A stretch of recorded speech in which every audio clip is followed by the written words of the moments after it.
Developed and published by Redlock Studio, Shattered: Tale of the Forgotten King is one of the latest Dark Soul-like clones that you can sink your teeth into. Looking at the main menu, it has all the typical settings that will allow you to adjust the game to your liking.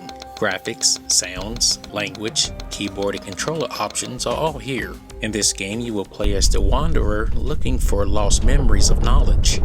You do this by visiting different lands and beating certain characters and bosses. You get no information starting out, but as the game goes on, it will fill you in with information that tries to make sense of it all. The world that you are in is called Hypnos, and has many locations that you will have to visit to find the answers of who you are and to find out what happened to the missing king. Similar to Dark Souls and games of their kind, you will be able to parry attacks, have a light and heavy attack of your own, dodge incoming blows, and a magic and stamina bar. You will also be able to use the quick access menu to use different items without going into the inventory screen.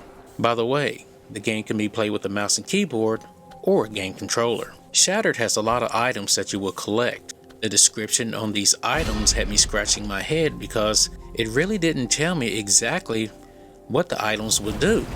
So I just kept them in my inventory for the most part. During your gameplay, you will have access to craft weapons, wear different artifacts and armor.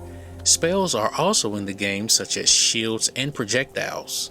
After finding a certain item, you will be able to upgrade your stats such as vitality, strength, stamina, wisdom, and more. If you've played any Dark Souls game, then you know all of this already. One thing this game does that annoys me is that it switches to a side view, which resembles platforming. It's really disorienting, especially since you can still move on the Z-axis. It's definitely different. As for enemy, I've fought 4 to 5 different ones. Some have rocket launchers, shields, swords, spears, as well as different movements. Not paying attention will allow the enemy to do heavy damage to your character, so be sure to utilize your dodge or double jump out of the way. As you make your way around the locations, you will meet many NPCs, some giving you hints on what you must do, while others will sell you goods as well as let you trade. The locations are different and not similar in any way. Although I only visited 2 in my gameplay, they are rendered really good and make the world seem huge. You can even see different parts of the map off into the distance in some places. The music in the game is reduced to a subtle. It's there when it needs to be, but slowly quiets down to an ambient level, which sounds quite nice in the game. As far as performance, it was great, no problems detected. I played using ultra, high, medium, and low. And it gave exceptional FPS. I played the game using 2 profiles, which are listed at the beginning of each segment. All were using the same undervolt, and all power profiles were set to balanced. The only thing that was changed was the thermal fan profile, which was set to cool. This profile will throttle the CPU a bit while keeping the fans a little quiet. I really did not want to run the fans at full speed, which is too loud, but will cool the system. The only problem I had was running the profiles in different areas of the game. I should have just ran them in the same location, so I'm really sorry about that. You can skip ahead to the different segments, and a few things you will notice is that the FPS is lower as well as the temps. The lower FPS is caused by the different locations as well as more enemies and the profile used. Shattered: Tale of the Forgotten King is a pretty good game and should be in your collection if you are into this genre.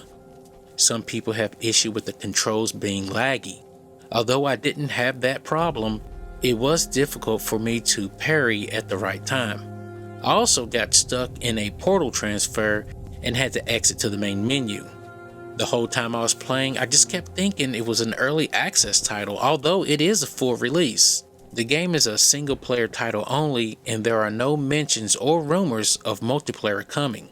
Personally, I think it needs it, as I could not get past the official first boss. I tried at least 11 times and just finally gave up, as getting back to that point takes a few minutes, and for some reason it shows the dying screen twice.